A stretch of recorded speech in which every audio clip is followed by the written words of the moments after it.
Ladies and gentlemen, the time has come. After waiting years, and I mean years, there's a great chance that we're finally gonna have another good anime game. And of course, I'm talking about the latest, greatest Dragon Ball Sparking Zero. How's it going, everybody? I'm CloudRaids, and welcome to the channel, where I talk about video games and everything surrounding them. And if you guys know anything about me, that I'm a huge anime nerd. I've made anime videos in the past talking about the video games. I even got tattoos on my body, but being so obsessed with this has only caused me pain, considering most of the video games suck. So it's safe to say that I am pretty excited for this new game to come out. Now, I have pre-ordered it, so I will get it on the 11th, but I am so excited for this game. But let's talk about it a little bit. It's been a very long time since we've had a game like this, back to the Budokai Tenkaichi days, which feels like it was forever ago. The last Budokai Tenkaichi game, which was number 3, was released all the way back in 2007, which was 17 years ago for you guys who don't know, and I bet a lot of you probably weren't even born then. But if you were, then you understand how good these games truly were, because if you're a new anime fan or you're a new anime game enjoyer, you probably just think that they've never been any good. Well, boy,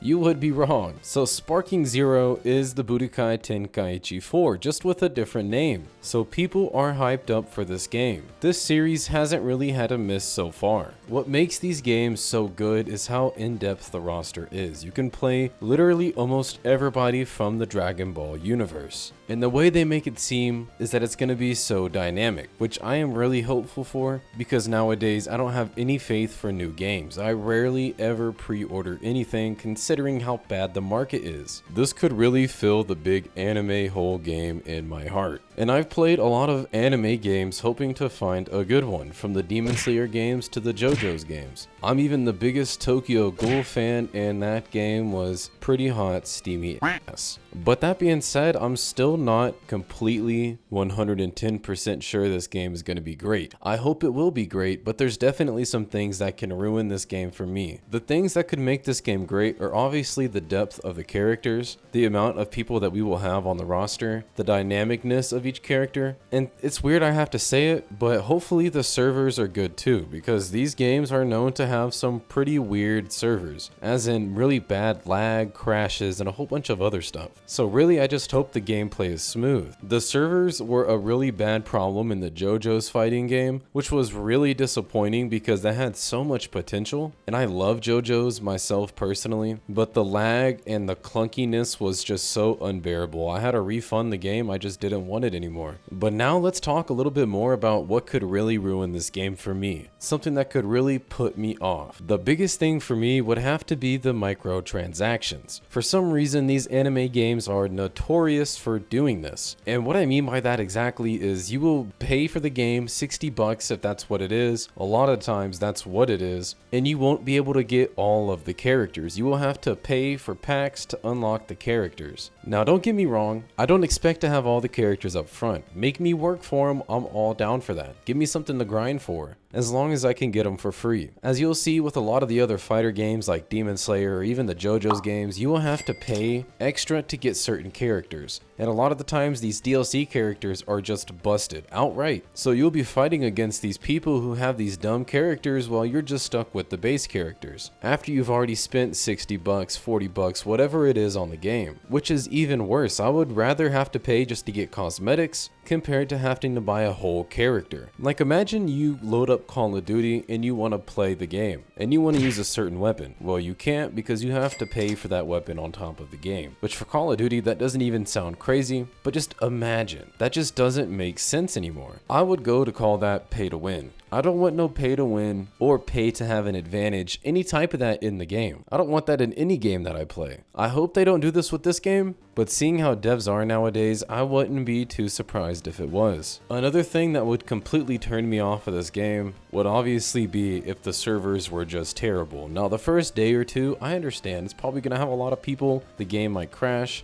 but I hope they fix it, because 70 bucks is not cheap. Honestly, I think I got the $100 one. I did. But paying all of this money for a game that has really bad lag spikes and lags a lot would just be extremely frustrating and a really big letdown, because to me, that's like the bare minimum of a video game. If your servers aren't good enough to play on, why even make the game? If you build a house but the foundations aren't good, why would you even waste time building the house? It feels really stupid that I have to say this, but anime games as of recent just haven't had a good track record. Like when I bought the Tokyo Ghoul game, I was really excited. I heard bad things about it, but being a huge fanboy, I thought I was going to be able to just push my way through it and play it, but the lag was just so bad. And that wasn't even an online game. That was a single player story mode game, which I love that idea. The fighting games are cool and all, but anime is so in-depth and like it's such a good concept for games that nobody takes advantage of, but that's something for later on down the road. That game itself was sometimes so extremely laggy. This one might be a long shot, but if you consider Pokemon any type of anime, those games were laggy as hell. The new Scarlet and Violet games are just dog doo-doo. And I love myself some Pokemon. I even have them collected on my 3DS, because that seems to be the only way that I can actually enjoy them anymore. But I know Pokemon is in the gray area because nowadays it's a lot more than what it used to be. Back in my day, it was more of an anime and a card game with some dope DS games, but nowadays it seems to be all over the place. The final thing that I'm really concerned about is the smoothness, because there's been some games out there that have been really cool in concept, and the servers themselves weren't even terrible lag-wise, but the game just didn't feel very smooth. It didn't feel satisfying to play. I don't know how to say it. I know it sounds kind of weird when I talk about it, but if you've played any of these fighting games, you understand what I'm talking about. Any game that has these fighting mechanics, whether it's even an anime game itself, can sometimes feel really clunky to play. And there's nothing worse than being excited to play the game and you're not lagging or anything, and then you just go to fight and it's just like, oh, it just doesn't feel good. To me, it's like having no internet compared to slow internet. I feel like I'm being edged with the fighting a little bit,